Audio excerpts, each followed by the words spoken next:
waxaad rabtaa inaad gaar u noqoto cibaado waxaad rabtaa inaad 10kan habeen iyo 10kan maalmood gaar u noqotid shaqadaadu inay noqoto maxay inaad cibaadaysato maraad taagantoo tukanayso maraad quraan akhriyayso maraad wardinayso maraad nabiga ku saliyayso calayhi salaatu wasalaam inuu wardi ahaado waxaagu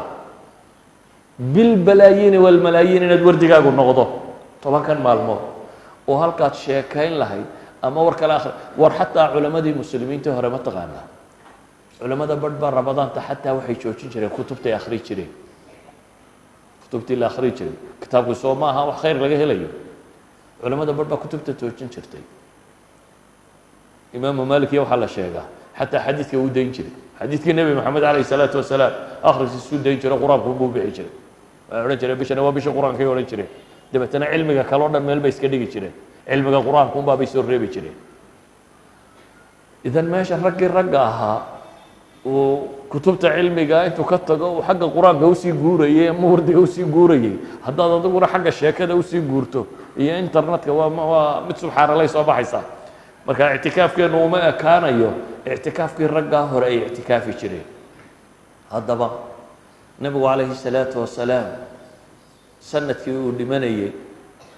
20 baab uu ictikaafay baa la yidhaahdaa 20 imaamu zuhri baa laga sheegaa عجبا للمسلمين تركوا الاعتكاف مع أن النبي صلى الله عليه وآله وسلم ما تركه منذ قدم المدينة حتى قبضه الله نبي كما تجين بيرسو مدينة ويمي إنه معتكف في هاي إذا طبعا كان هبين إن هذا اعتكافته أو ورديده أو قرآن أخرده أو صلاتك تد أو هبين يمالين بمساجد كتشوكتد أيها هبا waxaa kaloo sii muhiima inaad de habeenkii baadi doontid khatarta ahaa laylat اlqadr oo uu nabigu ku sheegay calayhi الsalaatu wasalaam 10ka dambe in laga baadi doono oo uu haddana yidhi iltamisuuha fi اlcashri اlawaakhir waltamisuuha fi kuli watrin buu nabigu haddana fi kuli witrin war 10ka dambe ka raadiya oo haddana waxaa ka sii raadisaan buu nabigu yihi calayhi الsalaatu wasalaam habeenada witrka ah habeenada witrkaa ka sii raadiya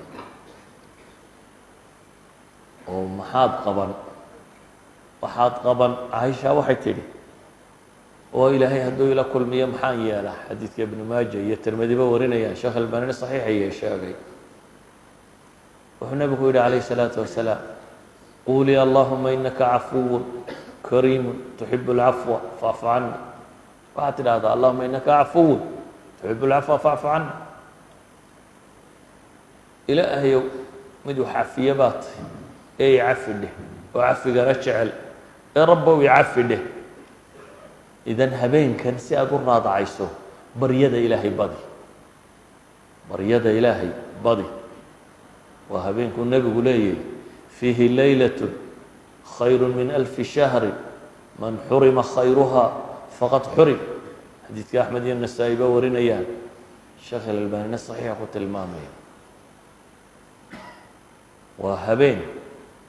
1000 bilood ka khayr badan sida qur-aankuba sheegay de oo man xurima khayruha faqad xurim buu nebigu yihi habeenkaa ninka khayrkeeda waayaa habeenkaa khayrkiisa ninka waayaa kaasi khayrba waa khayr beele khayr beelayaasha si aanad ugu biirin habeenkan raadcee bal 1000 bilood cibaadadood ha dambaysee haddii aada shaqaalo tahay oo lagu yidhaahdo 10 maalmood maalin ka mida haddaad si fiican u shaqaysid 1000 bilood mushaharkood baa lagu siinaya maxaad samayn lahayd haddaba wax weyn oo kaleba lama sheegin waan shaqaalaad ahayd miskiin oo $1,000 $500 $600 wax qaata dabeetana waxaa lagu yidhi 10kana casho maalin baa ku jirta haddaad si fiican u shaqaysid 1000 bilood mushaharkood baad qaadanaysaa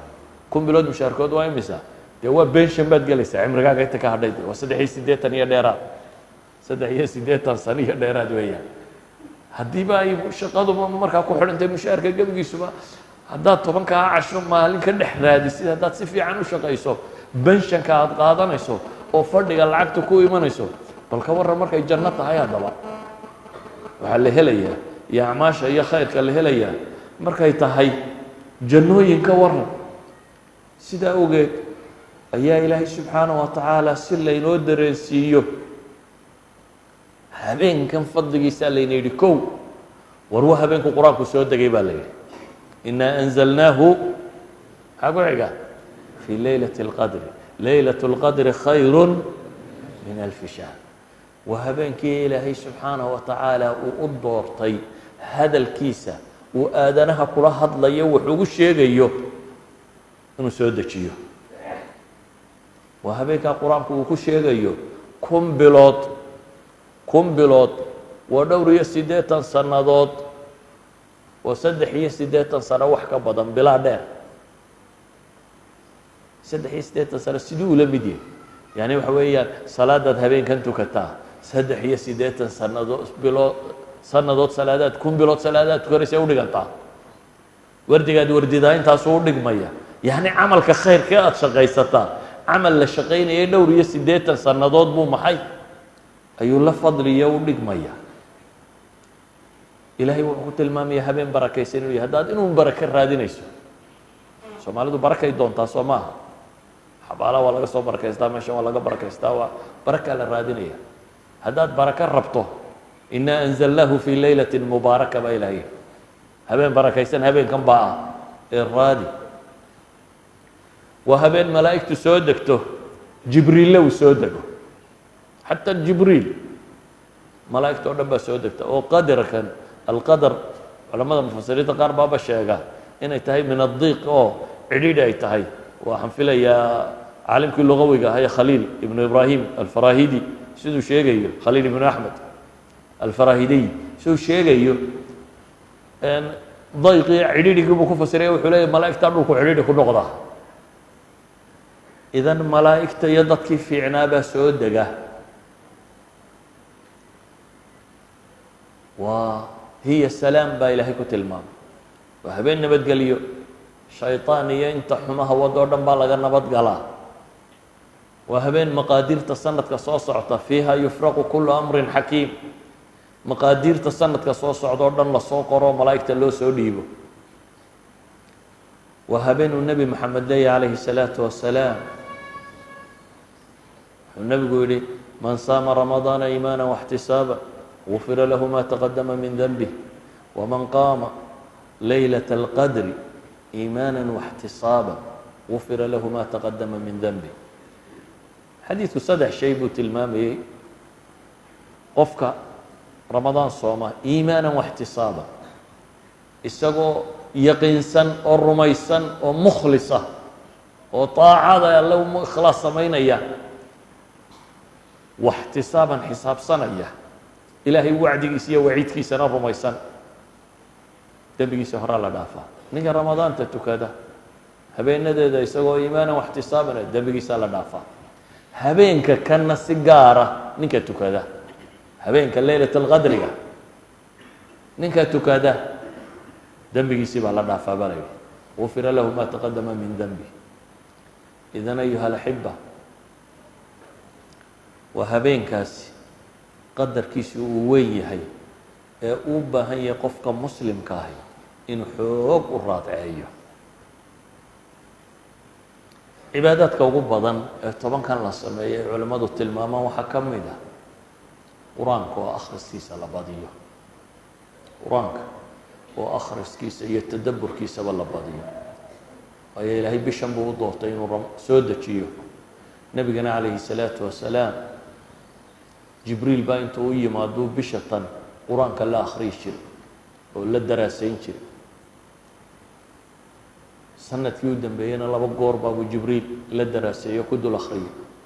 culammadii muslimiinta ahaydee ka dambeysayna waa ku dadaali jireen inay qur-aanka akhriskiisa badiyaan kow dee wax lagu wardiyey horta qur-aanka waxyaaba ugu fadli badan ah oo waa kii xadiidka nebigu ku tilmaamayay qur-aanka xaraf xaraf baa loo tirinayaa maxay akhriskiisa alif ba ta tha alxamdu lilaahi rabi اlcaalamiin saasaa lagugu tirinaya 140 ay faatixadu ka koobantae xaraf macnaheedu waxa weeyaan 1,200 oo ajaraad yeelanaysa markaad faatixada qura akhrido idan qur-aanku wax lagu wardiyo buu u fadli badan yahay aakhirana wuu shafeecaya walidalik ayaa salafkii ummadda tani waxay xoog ugu dadaali jireen inay qur-aanka in badan dhameeyaan bisha ramadaan